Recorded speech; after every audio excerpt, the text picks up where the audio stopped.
Today we are having a Prince William County community event to provide our students and parents and families with multiple resources for back to school, for healthcare. We've got a drive for bus drivers, you name it, it is here at Unity Braxton today.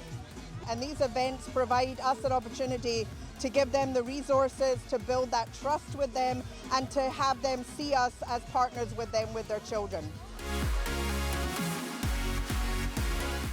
Yo siento que es muy bien porque se acerca mucho a la comunidad. Es bien porque ya casi va a empezar a la escuela, que se disfruten un rato antes que empiece la escuela.